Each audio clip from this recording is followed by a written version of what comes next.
আসসালামু আলাইকুম। আমি আবির স্পেস ক্যারিয়ার হাবের পক্ষ থেকে আপনাদের সবাইকে স্বাগতম। তো আজকে টপিকটি হচ্ছে ডট গ্রিড নিয়ে। আমরা ডিজাইন করার ক্ষেত্রে দেখেন, আমি এই জিনিসটা আগে দেখাই আপনাদেরকে।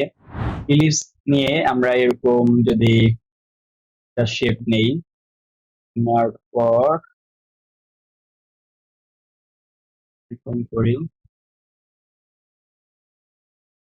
জিনিসটা ক্লিয়ার করে দিই। হ্যাঁ, তো আমরা এরকম করে ডট ডট নিই না? তো এগুলো আম- করতে কিন্তু মানে অনেক সময় লাগে, তাই না? আমরা যখন ডিজাইন করি এগুলা করতে অনেক সময় লেগে যায়। একটা একটা করে দেখা গেছে কপি পেস্ট করা, ওগুলা খুব বিরক্তকর। তো আমরা এই জিনিসটা খুবই সহজে আমরা কিভাবে এটা অ্যাপ্লাই করব, তো দেখেন। আমরা যদি এখন প্লাগইনসে যাই, যাওয়ার পরে এখানে দেখেন ডট গ্রিড নামে একটি অপশন, আমি অবশ্যই এটা ইনস্টল করে রাখছি। তো যাদের এই জিনিসটা প্রয়োজন পড়বে তারা অবশ্যই প্লাগইনস থেকে ডট গ্রিড সার্চ করলে এটা পাবেন। তো এটা ইনস্টল করে নেবেন। তো আমরা যদি এখানে ক্লিক করি, দেখেন এই যে ডট গ্রিড একটা অপশন আসছে, এখানে ইন্টারফেস আসছে। এখানে উইথ আছে, হাইট আছে, সাইজ আছে, গ্যাপ আছে, কালার আছে। কালার আপনি এখান থেকে চাইলে নিতে পারেন। এখানে জাস্ট কালার কোডটা কপি করে এখানে পেস্ট করবেন। গ্যাপ কত রাখবেন বা সাইজ কত রাখবেন, হাইটে কত নেবেন বা উইথে কত নেবেন, এখান থেকে আপনারা এটাই করে নিতে পারবেন। তো আমি এটাকেই যদি আমি আহ, যেভাবে আছে এভাবে যদি জেনারেট করি, এই যে জেনারেট, এখানে জাস্ট ক্লিক করব। ও, কত সুন্দর!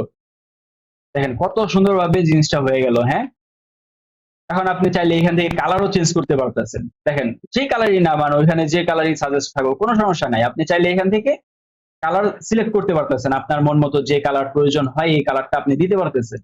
খুবই সুন্দর একটা জিনিস। তো এখানে দেখেন, আপনি যেভাবে চাইতেছেন এটা কিন্তু ওইভাবেই হয়েছে।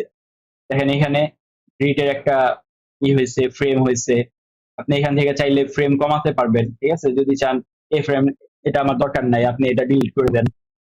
সম্ভব আপনি এখান থেকে যে কয়টা প্রয়োজন রাখতে পারেন, বা যেটা প্রয়োজন না ওইটা আপনি এখান থেকে ডিলিট করে দিতে পারেন। হ্যাঁ, তো এই হচ্ছে আজকের বিষয়টা, যে আমরা এই ডট গ্রিডটা ইউজ করতে কিন্তু আসলে অনেক সময় লাগে, ঠিক আছে? আর যারা ডিজাইন করে তাদের ক্ষেত্রে এরকম 2-4 মিনিট সময় লাগাটা কিন্তু আসলে অনেক বড় একটা ফ্যাক্ট, তাই না? তো এই হচ্ছে আজকের টপিক, যে আমরা ডট গ্রিড কিভাবে খুবই সহজে আমরা ইউজ করতে পারবো। তো এটা প্লাগইনস এর মাধ্যমে এটা আসলে সম্ভব হয়েছে, আলহামদুলিল্লাহ। তো যদি আমার ভিডিও আজকে আপনাদের ভালো লাগে তাহলে অবশ্যই আমাদের চ্যানেলটিকে সাবস্ক্রাইব করবেন এবং লাইক কমেন্ট শেয়ার করবেন। সবাই ভালো থাকবেন, সুস্থ থাকবেন। আসসালামু আলাইকুম।